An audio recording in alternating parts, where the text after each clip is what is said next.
Hello and welcome to From No Crypto to No Crypto. This is Blockchain Wayne bringing you another cryptocurrency podcast. Today's episode brought to us by Concierge Club, mobile private key wallet, and point of sale solution. Concierge Club makes purchasing safe, easy, and the overall process more efficient while costing less. All right, let's jump in. I got a special guest today, interview with Mr. Belal Miah. Now, Belal he's previously worked as a journalist for BBC and now focuses on crypto while taking care of a family restaurant. So he's a real hustler. He's been educating people on the topic of blockchain since 2016 and is now focusing a lot of his time on LastOffs. And, Belal, I want to thank you for joining us today, and we're going to dig a little bit more into your story and your history with cryptocurrency. But let me start by welcoming you and thanking you for joining us today. Hey, Wayne, thank you for having me. Really, it's an honor to be here. Absolutely. Well, it's an honor to have you. I haven't quite been in the space as long as you, so I know we can all learn a lot from each other. And I'm really looking forward to, some of the information you're going to share with us today. But let's start back from day one. So tell me, how did you get your start in the cryptocurrency space? Oh, man, that's going back a few years now. I actually went to London. I actually live about 2 to 3 hours drive. I think it's about 2.5 hours drive away from London. And I went to London for a job interview. And I called one of my friends to come down and see me. He's an old school friend, very close. And he just said to me, look, I've got something, awesome to show you. You can't tell anybody. It's amazing. You need to look at this, but it's going to be a secret between us. And I got excited. I thought, okay, let's see what this is. And what he did was he actually showed me a video, and it was one of the first companies that were like looking into creating ASIC miners for, like commercial use. And it was called Cointerra Miner or Cointerra. It was back in 2012, in December, around this time of the year. And they created one of those like videos around blockchain and how it's going to disrupt the whole banking system and it's going to change everything. And I never, ever heard anything like that before. We're so kind of programmed into thinking there's only fiat currency, there's only money as we know it, and that's it. The banks kind of control our money, and we don't even think that they control our money. We just use the bank as like, that's where we put our money, right? So I never thought of it that deep. But when I realized, this is something that is strange, you can buy these machines that can actually create money. It's like, a money machine, right? So I really got interested, and then I started to understand about all the decentralization and everything. And some of it obviously went over my head, like a lot of people. But, my background is like you mentioned, I work for the BBC, and, I've got a degree in communications and digital media. So I've kind of been around people who are very much into technology and understand the media at the same time. So I was kind of fixated on this. And what we did was we got together, me and my friend, and we invested in buying an ASIC miner, basically. But they shipped out late. So we ended up like saying, okay, we want to cancel because you guys are late. And by the time it gets to us from Texas, to all the way to London, the difficulty is going to increase. We're going to get less for our buck, and eventually they wanted to keep us as customers. So they sent us two. So I got into Bitcoin by actually mining Bitcoin back in those days. That's how I got involved. Wow. So so he was mining with his machine, I was mining with mine, and we were just like mining in two different locations. Right where I'm sitting right now in this room, I had an ASIC miner, and it was just mining away Bitcoin. I remember like he set it up for me in London, and I drove to my hometown through the night. It was like 2 a.m, and I was like driving with this ASIC miner in the car. And when I got home, I got home like I took the wrong road or something like that. And I got home late, like early in the morning. I think it was like 5 o'clock. But the first thing I did was turn on the miner, and those two lights started flashing, and I knew I was helping to create the next Bitcoin, like mining the Bitcoin. And it was just a fascinating experience. It's just amazing, that feeling. But, unfortunately, my family didn't think so, because obviously it made a lot of noise with the big fans and the heat it gave off. So it wasn't really designed to kind of mine, at home. It's not really perfect. So I took it out to the garden, put it in my mom's greenhouse, told her that her plants will benefit from the heat. And the neighbors started complaining about the noise. And then eventually, like, I found this area where I could mine. So I mined for about 6-7 months, and it was doing pretty well. I switched between Bitcoin and Peercoin. So sometimes I used to mine Peercoin. So there was Bitcoin, there was Litecoin, there was Peercoin, there was Namecoin. Those were the ones. But I just went from Bitcoin and Peercoin, and I had some Litecoin as well. But yeah, I got involved early, but not as early as some people, but obviously earlier than others. So we all kind of get in at different times, and I feel that right now, is such an exciting time. I kind of overlook all this kind of fear and all this stuff. I just look back to those days and think we've come far. We really have. Yeah, so absolutely. I mean, you've been around since 2012, so you've lived through, some bear market times already. So this is kind of like what to expect, right? Yeah, well, I've seen it drop to $150, and at that time, one of my cousins said to me, "Look, I got $5,000. What should I do? I want to invest." But he had no idea about Bitcoin, and I said, "Look, put it in Bitcoin. You're going to do really well if you put it in Bitcoin." He goes, "What is that?" I said, "It's virtual money. It's like you can't." He goes, "Money? Well, how do I get it?" Whereas you can't see it, you can't put it in your pocket, but it's there and it's going to be very valuable. It was hard to explain, and obviously I didn't have the knowledge that I have now. So it was hard to kind of explain to somebody. And he said to me, "Look, I'd rather keep it in the bank," and he kept it in the bank. So when it went to $1,000, he called me up and he goes, "It's gone to $1,000. I should have bought it," So, but I bought some, So it's like, you have these opportunities that are rare. And I think when you're in the thick of it, depending on when you got in, like obviously before it got to 150, it was a lot higher. And certain people bought it at a much higher cost. So for them, it was a bad time. So it's all perspective. If you don't understand the technology, if you don't understand what you're actually buying, then you're not going to appreciate it. And I think that's what people are going through right now, where a lot of people obviously bought at a high last year, in December. Unfortunately, they didn't understand the history of that, peak, and they got in because everybody else was getting in. It was the talk of the dinner table during Christmas, and now they're feeling it because obviously some people, my friend, took out loans and spent, they rinsed out their credit card for this, and obviously you feel for them, but in the long term, they're actually going to be okay. But the thing is, if you're taking out a loan, if you're taking out money you can't afford to lose, it's going to be tough times for you right now. So it's some things you can't really control. You can't help people with, because they should have done the research, basically.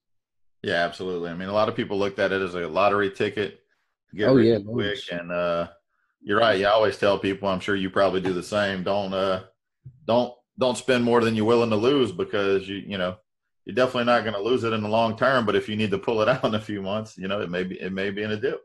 Yeah, and I think 2017 was crazy. I think it's the most craziest year that I've ever experienced.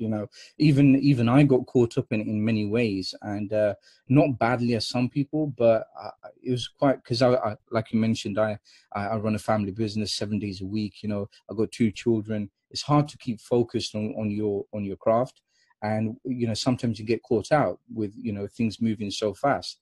But I think one of the biggest things we saw, there's quite a few things actually, but one of the biggest things was the ICOs. The ICOs that came across as like the next blockchain project that's going to change the world, and they're going to bank the 2.2 million unbanked people. All these promises, and they just faded away because of the bear market in 2018. A lot of them.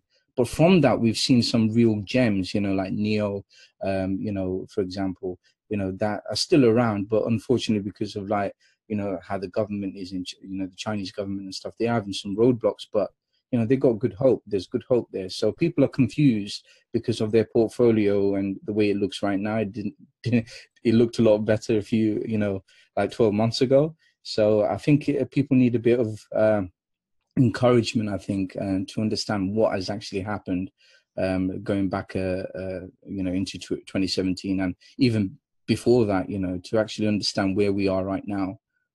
Yeah, absolutely. All right, so Belal, tell me, your website is cryptovator.com, right? And I've I've followed your Facebook page and your post. And so tell me what's your vision with your Cryptovator website? Well, my website, I mean, I've, like a lot of people, I've tried to build a website many times, and I think now what it is my website is where I would do these podcasts just like you're doing, and you're doing awesome. I've seen you've done quite a lot of podcasts, and I really do feel that podcasts are the future. I mean, although I focus on crypto, I do have like a broad kind of understanding of how social media and everything's working, and I think podcasts are the way to communicate, in the near future. Right now, actually, we are in that time when you should focus on podcasts because people don't have time to watch videos and consume content the way they used to. It's all very fast life, and it's more convenient. So my website is just going to focus on kind of being the main hub of, like, where my social links are and everything, but I'm going to be focusing on podcasts there. But right now I've been, mainly like helping people on Facebook. I think Facebook is where a lot of the action has been with crypto, because, good and the bad, promoting wrong things like MLMs and stuff, that caught people out. And then there's the Facebook ads and stuff. And I think people need guidance, and that's where the kind of the average person is, they spend their time. A lot of people have Facebook, and it's an easier platform to kind of get the message out and guide people. So I spend time where I see people, and my website really kind of links everything together. Yeah, absolutely. All right. So I know I've asked you, we've talked offline, and you've mentioned a project that really excites you. What can you tell us about that project? All right, so that project is LastOffs, and basically going back a few years, back to when I started and everything, uh, I've had times when I've gone through times when there was no project out there that was kind of interesting, and then suddenly Ethereum came along, and then you had others that tried to be like raising like crowd sales and stuff. Like one of them was Newcoin. Hopefully you haven't heard of them. I did, and unfortunately I put 4 Bitcoins into it, and it just disappeared off the face of the earth. They just wrote an email to me saying that they're kind of dissolving or whatever, and I had to sell that 100,000 tokens for barely anything. It was nothing. I got less than $100 for it, but that to sell it, I had to get onto Bittrex for the first time. So kind of short, basically, I've seen many projects come and die and basically go to the graveyard of crypto. But in 2017, there was many projects that were really good, like Omizago and Neo, Stratis. You've had so many decent projects, Quantum, for example. And out of all them, a lot of people were holding these cryptocurrencies, and they were interested in these projects. But out of all them, suddenly I hear about this project called LastOffs. And, I'll be honest with you, I just heard about LastOffs a few months ago, and it had its ICO at the beginning of this year. So I missed out on the ICO. And, when I looked into the project, everything, it's a lot of people will tell you, like a lot of the influencers on YouTube will tell you, it's a very complicated project, and I think that kind of scares people. But when you look into it, you realize that it is so fascinating. So I just want to kind of dive into it a little bit, if you don't mind, and kind of explain what LastOffs is and why I am so interested in it, even though I've been through so many projects. Why this one, and why do I want to focus on this one? Yeah, absolutely. Go right ahead. I've got a pen and paper ready myself to take some notes. Yeah. Okay, brilliant. So LastOffs is actually awesome because they are trying to create the new internet. To understand why we need the new internet, you've got to look at what problems we have with the current internet. So Tim Berners-Lee, the inventor of the World Wide Web, he has even said that he's not happy with the current state of the internet. He feels it's broken. Because obviously we get DOS attacks, and there's the hacks and stuff, and your data is vulnerable. But the other thing is, a lot of the big corporations, they basically hold your data. They own your data. Like even when you do a Facebook Live or you do some kind of content creation, you're basically giving ownership to that platform. You don't have that authority, you know, even though it's your content, but, you know, they own it. It's on their server, you know. So one thing that I really believe in is in the near future. But when I say the near future, we're actually in the future, in that time where data is your wealth. You know, people don't realize that data is so valuable, but these big corporations, they know how valuable your data is. They're making money from it. Like, you know, a lot of people say you got to do Facebook ads. You know, Gary Vee talks about it all the time. You know, you got to do Facebook ads for your business and all this. But these ads really work, and they do because of the demographics that Facebook collects. You know, everything that they collect from everyone, you know, is valuable to them because they're making money from it. That's why they can pinpoint to who likes a certain product, and they can advertise to that person. So demographics, you know, the way these companies work with like advertisement and everything is by collecting our data, and we're giving it away for free. You know, when we download an app, we're basically accepting the terms and conditions without thinking about it. We're not concerned about our privacy of our data. We're not concerned about how they're actually, you know, your phone actually can listen in and take in certain information that you're kind of oblivious to the fact that they're actually listening in, but you probably accepted the terms and conditions on a certain app, and it's using the audio that it's picking up, you know. And we've had scares where, you know, children's toys, the camera on the children's toys are kind of recording, or someone's kind of hacked into it. So this kind of stuff is scary, but we're not giving it the importance that it deserves. And I think where we're heading now is like with Internet of Things, like all devices connected to the internet, you know, it's essential that we focus on privacy, and we also understand how important it is to own our own data. So we have smart cars with Tesla, for example. Elon Musk is looking at, you know, everybody to kind of start using smart cars in the near future, and he predicts like in the next decade or so. You know, that kind of stuff is going to happen. People think it's like make-believe stuff, but it's true. It's happening right now. We just don't see it in our neighborhood. But we're going to have smart cars. We're going to have drones delivering our post. You know, there's going to be a lot of services, products and services right now that are going to be delivered and used in a different way. So smart cars, you know, you might think that, how can I trust a smart car to take my children to school? You know, a driverless car. But, you know, if you think about it, with Uber, you would trust your teenage daughter to be taken to a nightclub by a stranger with Uber, right? So why not trust a smart car? But the only reason you wouldn't trust a smart car is because, the only reason you shouldn't trust a smart car is because it has that connection with the internet and it can get hacked. I don't want my family, my children, to be in a smart car without no driver, and then it gets hacked. And you know, if you got some issues with somebody and they hack into your car, or if you're somebody important, like, you know, that's dangerous stuff, you know. So what's happening with the LastOffs is they're creating a decentralized internet where all these decentralized applications, and when I say decentralized, I mean there's no central authority. So there's no Facebook controlling your data. There's no way to hack into the system. Everything's decentralized. So these decentralized applications will be able to run on this operating system.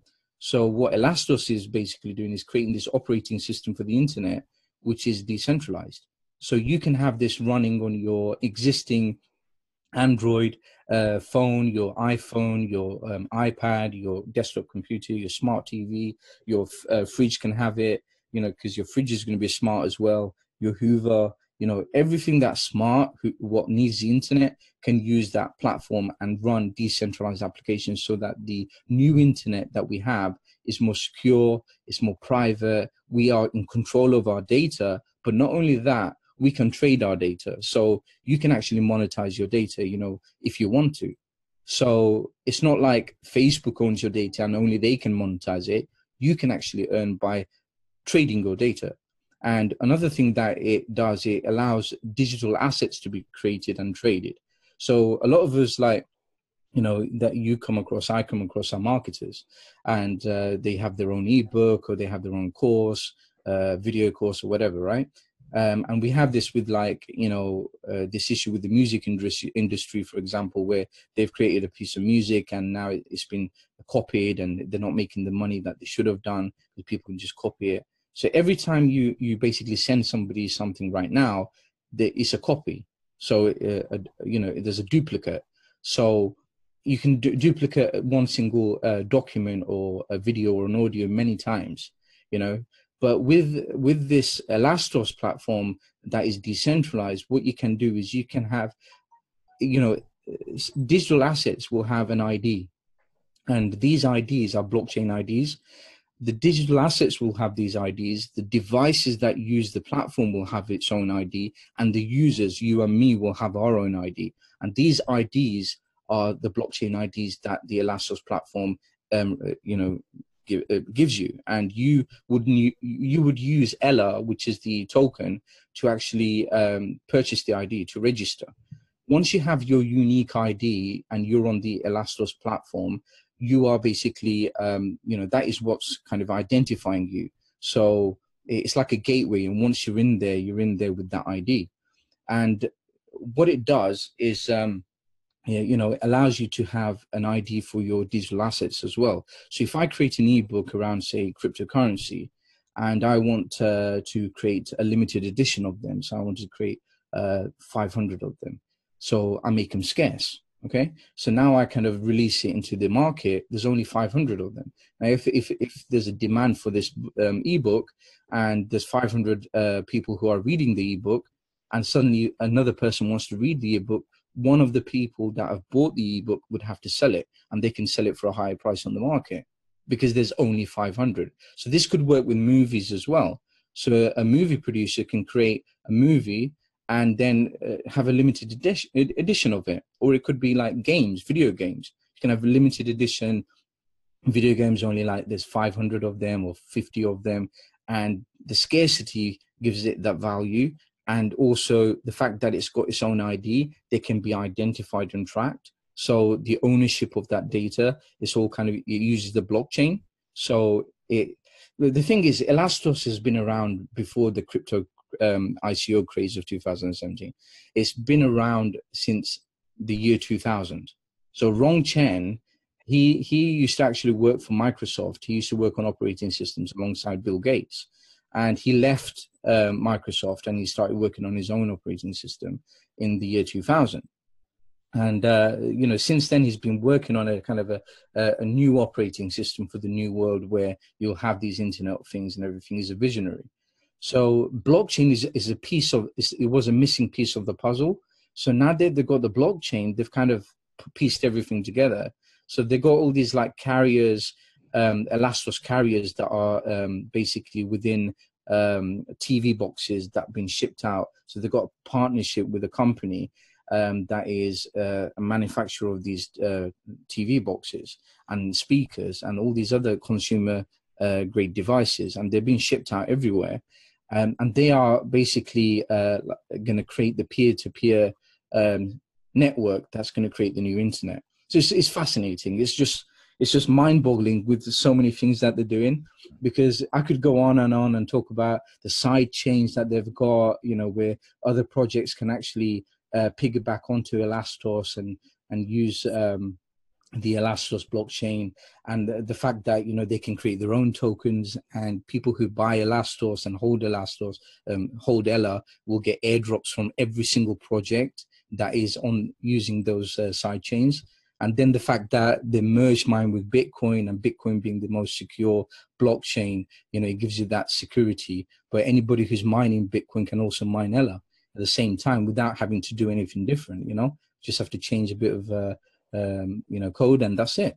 So there's so much to talk about, and I'm just fascinated by it. I just dive into it, read about it, and I think what people need to do right now is actually, if you're buying a cryptocurrency, you really need to know what you're buying into, and you really need to have a passion for it. Because if you don't have a passion, all you'll be doing is waiting for the price to go up, and that's the wrong mindset. I tell people all the time, in my community, I tell them, look, only go into something if you really have a passion for it for the long term, because that's where the key is. If you going in, being a part of the community, and actually being a part of that and helping that, contributing to the success, then it's going to make a difference. But a lot of people are just passive.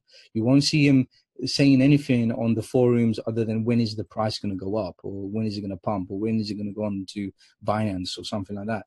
But if you're actually involved in the community like I am with the LastOffs, when I was coming on here, Wayne, with you, I text into the Telegram group. I said I'm just about to do a podcast with Wayne Marcel, talking about LastOffs, guys. I'll share it with you later on, and they're just saying that's awesome, you know. I said, like, you know, drop me some bullet points that I can talk about, you know. So, you know, there's a community, and you've got to feel that community. You've got to feel the spirit, and that's what helps a project. It gets people talking, like I'm talking right now. It helps the project, and if it's something that actually works for you, you won't be like, I've lost money or the price has gone down. Like LastOffs, when it launched its ICO, it was $18 per ELA. It went up to $80 and $90, and then with the bear market, it dropped down to $2 now. But for me, as somebody who just kind of found out about LastOffs, I dived in so deep, and as soon as I found out that in a bear market, it's still surviving, and it's such an awesome project, it's like, buy up, you know, at this price, because people bought at 40, 80, and they're like still passionate, you know.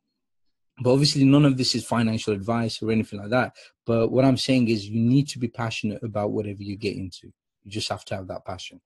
Sorry, I've been talking and talking, haven't I?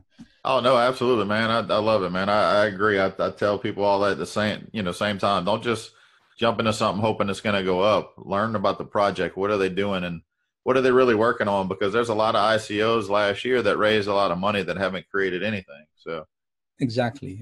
And with it, yeah, carry on. Sorry.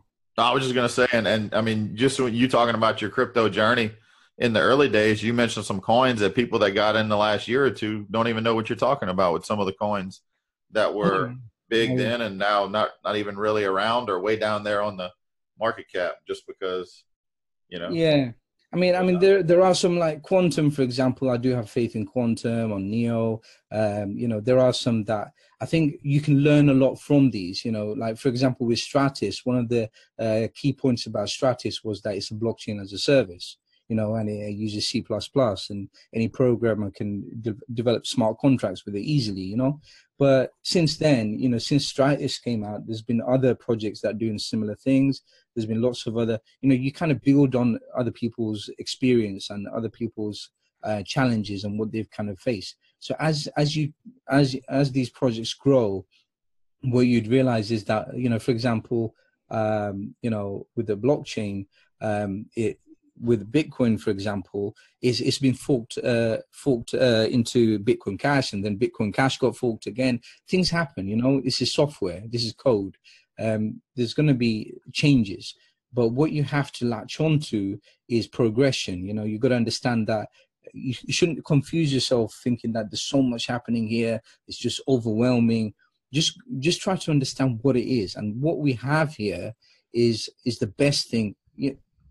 One thing I got to say, Wayne, I have to explain I have to explain this way. Okay, so Bitcoin, we're all kind of crazy about Bitcoin, but Bitcoin is actually just one application on the blockchain. Okay, so what people need to understand, it's just one application. The blockchain, you could compare it to the internet.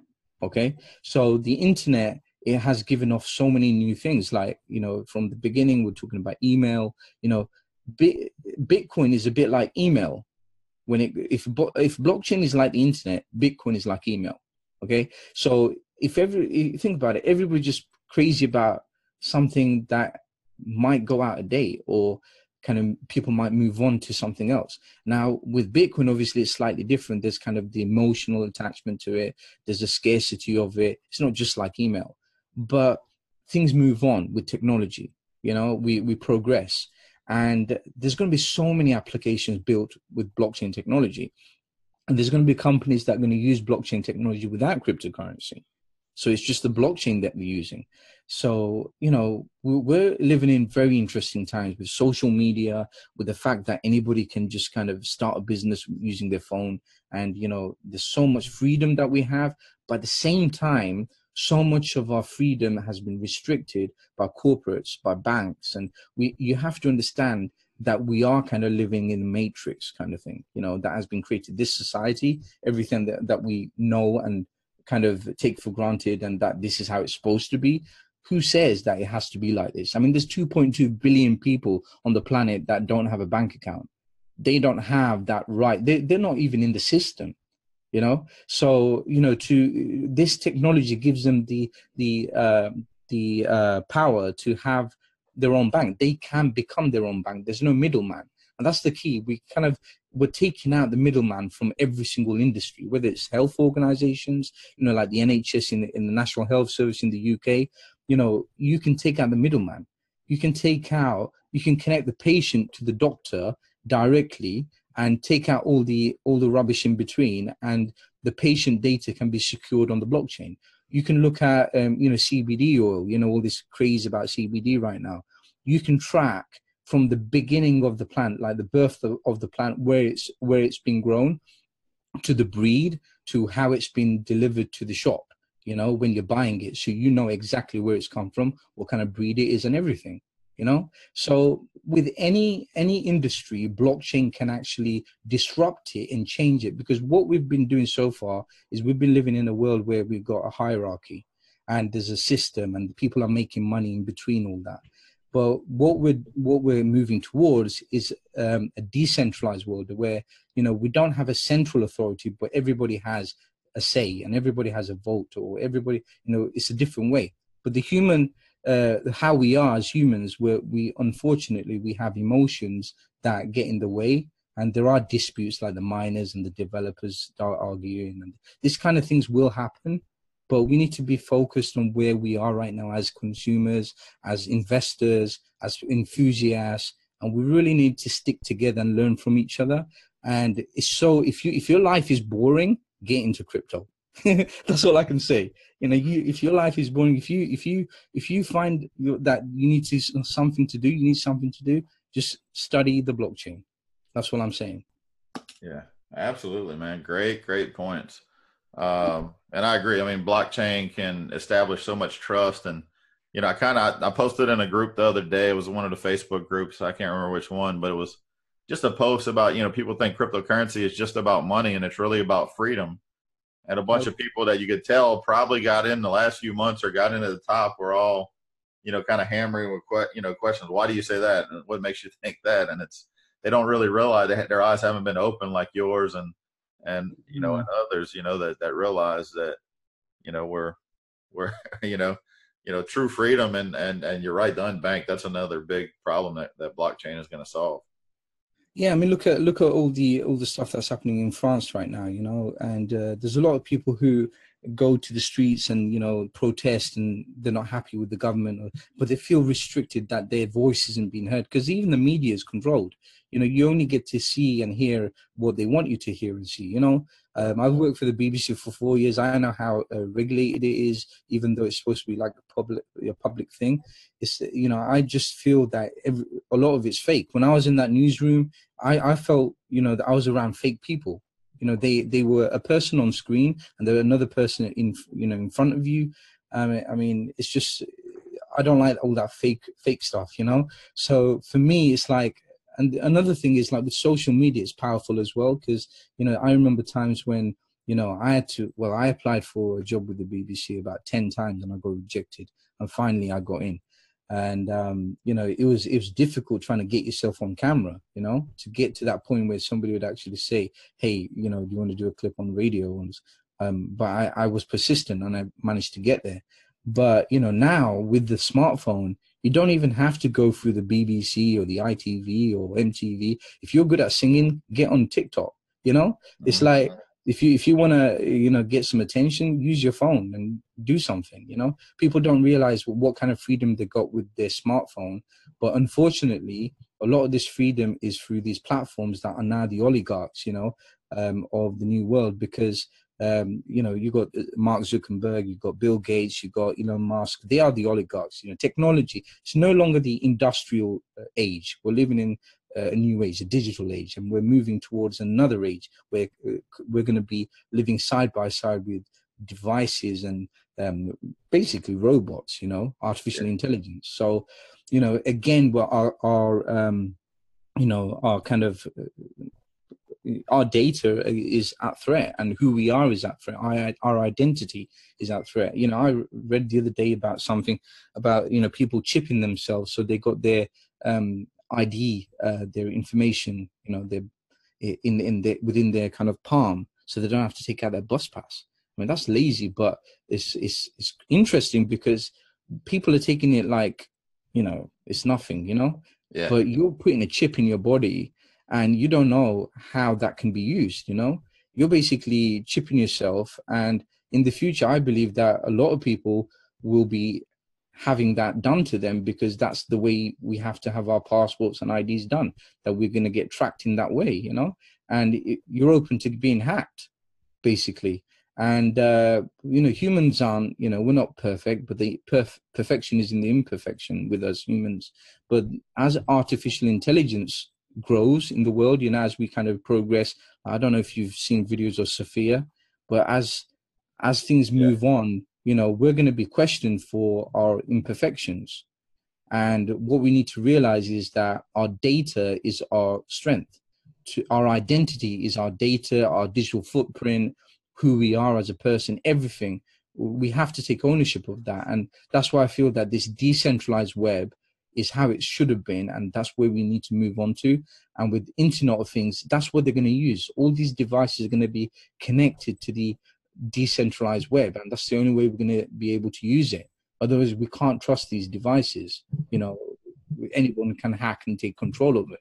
So we're living in very interesting times. But for me, I've got two sons, one's 3, one's 7. For me, my kind of goal, my journey is to kind of create a better world for them because they're going to live in it anyway. My 3-year-old, he's on the iPad. He knows more than me on some of the things like Netflix. He knows how to get the cartoons on there. I don't watch TV. I don't have time for TV, but they know more than me. And I encourage them. Because that's the world they live in, My parents were like, they watch too much of it on their iPad.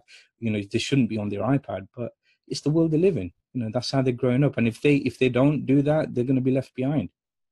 And I think a lot of people need to realize that if you stumbled across crypto, even at a high, the fact that you've stumbled across it, you're a very small part of this very small percentage of the world's population, and you're very lucky to actually even know what crypto is, what Bitcoin is, or blockchain is, or actually be interested in this conversation right now. You're a very, very, very small percentage, and that makes you very special. Absolutely, Belal. Well, man, you dropped a lot of knowledge on us. I want to thank you for your time today, man. I'm definitely I dug a little bit since we talked, but I'm gonna dig a little bit more into LastOffs, and Awesome. I recommend everybody else does the same. Yeah, I mean, look into it and see what, we'd love to hear what you think of it. And the other thing is, I haven't mentioned, Wayne, that they have something called the Cyber Republic, which is a massive community of developers, of designers, of basically everybody from all walks of life who are into LastOffs. And it's a republic, it's a country, because they have their own delegated proof of work. They have the voting system. They have everything that a country needs. They even have their own currency, don't they? So they are a country, in that space. And that's how the world is going to be. We're not going to have borders. We live in a global community now where the internet has basically broken down barriers. Look, where are you? You're in the States. I'm in the UK. We're talking live. All these people from everywhere, they're going to listen in. It's like, the world is smaller now. So it's one community, regardless of what racial background you're from or which country you're from. It doesn't matter anymore. It doesn't matter the governments and the things that restrict us and all the politics. It doesn't matter. We can form our own countries. That's amazing. So this cyber republic is like your own country, and everybody in there is talking about how we're going to create this decentralized internet. And it's just fascinating. You be a part. And the way you get citizenship is your blockchain ID. So your blockchain ID is your passport into this world, and it's just amazing. And I encourage everybody to look into it. Not because I'm not telling you to invest into LastOffs. This is not kind of financial advice, or because it's not even a company. There's no CEO. It's open source. It's a project that's using blockchain. They're passionate people, developers. They're people that are trying to create a better internet for a new world, And I think people need to understand, if you're interested in technology and you're trying to understand blockchain and you want something challenging that is going to blow your mind, then, you need to learn about LastOffs and see what these guys are doing, because it's awesome. Cool. All right, Bilal, again, it's been a pleasure, man. I want to thank you for hopping on. And I want to thank everybody for listening. Hopefully you took some notes like I did. If not, hit rewind or start it over again and listen. But thank you, everybody, for listening. And thank you, Bilal, again. We'll catch you on the next episode.